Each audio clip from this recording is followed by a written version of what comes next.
हरे कृष्णा, प्रणाम। हरे कृष्णा प्रणाम। कैसे हैं आप? ठीक ठाक हैं सर, आपका नाम क्या हुआ? सर। मेरा नाम विनोद राम हुआ और मैं यहाँ पर चेतन फेलिक्स नर्सिंग होम में लैब टेक्नीशियन के रूप में काम करता हूँ। और अभी मैं हरे कृष्णा प्रचार केंद्र में प्रभु सुख अमृत दास के पास आया हुआ हूँ।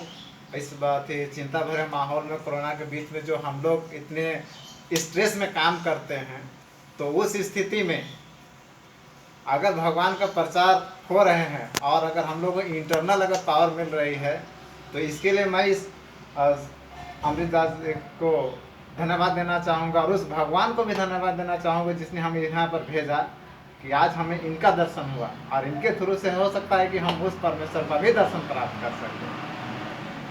नहीं, हम हरे कृष्ण प्रचार केंद्र के सभी भक्तजनों की ओर से मैं आपका अभिनंदन करता हूं और आपको पुनः धन्यवाद देना चाहता हूं कि आप एक स्वास्थ्यकर्मी सहायक के रूप में मौजूद अपने दिनचर्या में काफ़ी व्यस्त होते हैं और आप लोगों के पास बहुत सारे केसेस आते हैं। हाँ, जिसको आप लोग डील करते हैं।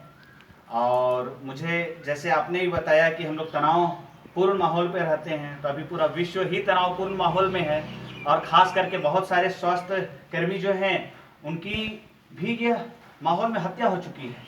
हाँ, वो मृत्यु को प्राप्त कर चुके हैं। कोरोना इतनी विषम महामारी विषाणु है, वो किसी को नहीं छोड़ रही। वो नहीं देख रहा है कि वो डॉक्टर है, वो नेता है, वो विद्वान है, वो पंडित है।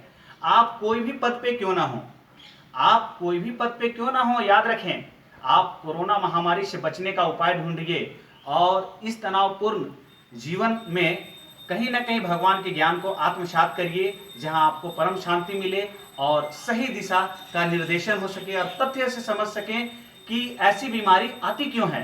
तो आज हम लोग जानना चाहेंगे, आप कृपया बतलाएं हमारे दर्शकों को। देखिए, कोरोना जितने भी अगर हम कहते हैं कि भगवान के इच्छा से एक पत्ता तक नहीं हिलता, ये बोला गया है, जैसे शास्त्र में भी बोला गया है, तो हम लोग स्वास्थ्य विभाग में रहते हुए भी हम लोग एक सीमा तक ही कुछ काम कर सकते हैं। उसके बाद हमारा जो क्षमता होती है वो जीरो हो जाती है। उस स्थिति में हम लोगों को उस भगवान परमेश्वर पर ही आश्रित रहना पड़ता है कि वो हमें ठीक करे। और अभी जैसे कोरोना महामारी है, तो उसके लिए हम लोगों को चाहिए कि इतने सारे, हम लोगों को तो बहुत बाद में हमारे देश में पर आया, तो हम लोग को बहुत सारा नॉलेज पहले हो चुका है कि सोशल डिस्टेंसिंग बनाना है, हर बार घर जाने से हाथ धोना है, दूसरे के हाथ नहीं मिलाना है। ये हमारे उस समय का प्राचीनतम जो हम लोग को सभ्यता दिया गया है कि दूर से हम लोगों को जो प्रणाम जो किया जाता था, वो आज हम लोग को लग रहा है कि सही मायने में कुछ तो उस समय के लोग बोले होंगे जो कि प्रणाम करें। अभी का हाथ मिलाने का जो प्रकृति चला हुआ वो तो बंद हो रही है। ये तो बहुत ही अच्छी बात है, कम से कम इसका जहाँ पर इफेक्ट है उसका कुछ अच्छा भी है।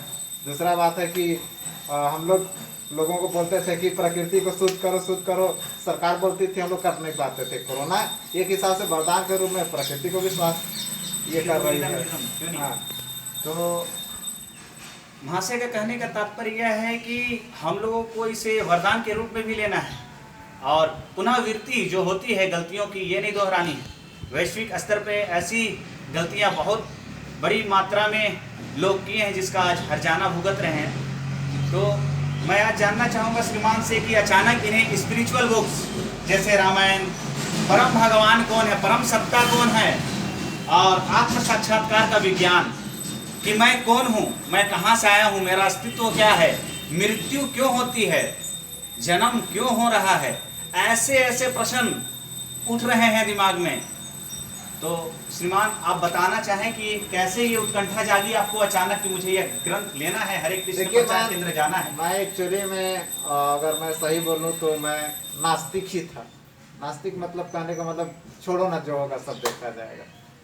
लेकिन जब कोई अपने छोड़ के चले जाते हैं अकस्मात बीच मझधार में, जिससे मुझे बहुत ज़्यादा लगाव रहती है, जब वो चला गया हमारे बीच से, मेरा भिगना जिसको हम प्रकाश कुमार बोलते हैं, जो मेरा हम उम्र था, सबसे प्यारा मेरे लिए था, उसको किसी ने अराजक तत्वों ने उसे मार दिया अचानक। तो 3 दिन तक मैं सो नहीं सका था।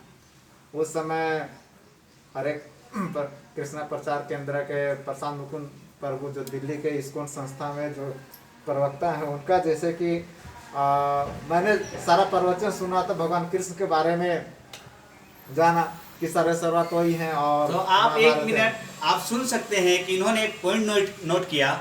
इन्होंने कहा कि जब मेरे भाई की हत्या हो गई, भाईगना की जब हत्या हो गई, तो ये सीधे इन्हें लगा कि ये कैसे हो गया, और ये गुरुजन का लेक्चर सुनने लगे कि आखिर इसके पीछे का तथ्य क्या है, क्यों ऐसा होता है।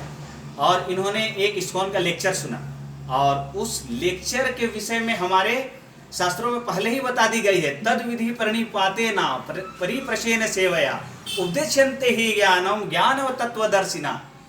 वेदों शास्त्रों में पहले ही बता दी गई है कि गुरु के पास जाओ, जिन्होंने सत्य का दर्शन किया है उनसे ज्ञान अर्जन करो, वो तुम्हें ज्ञान देंगे। मगर क्या आज लोग गुरु के पास जा रहे हैं? क्या सच्चे समाज में गुरु अब बच चुके हैं? तो आप ढूंढेंगे तो आपको नहीं मिलेगा, मगर आपको यथावत संप्रदायकृत अगर गुरु मिलते हैं तो ये आपका भाग्य होगा। जैसे कि अभी श्रीमान हरे कृष्ण प्रचार केंद्र आए, और ये किसी मार्केट पे भी जा सकते थे, वहां से भी बुक खरीद सकते थे ना, मगर ये वहां नहीं गए। ये देखें कि यहाँ संप्रदायकृत जो बुक्स हैं रखी हुई हैं, हरे कृष्ण प्रचार केंद्र लगातार सभी को सहायता प्रदान कर रहा है इतने विषम परिस्थितियों में। तो यहाँ आ गए और इन्होंने ज्ञान का प्रकाश ग्रहण करने का प्रयास किया। तो कितनी अच्छी सोच है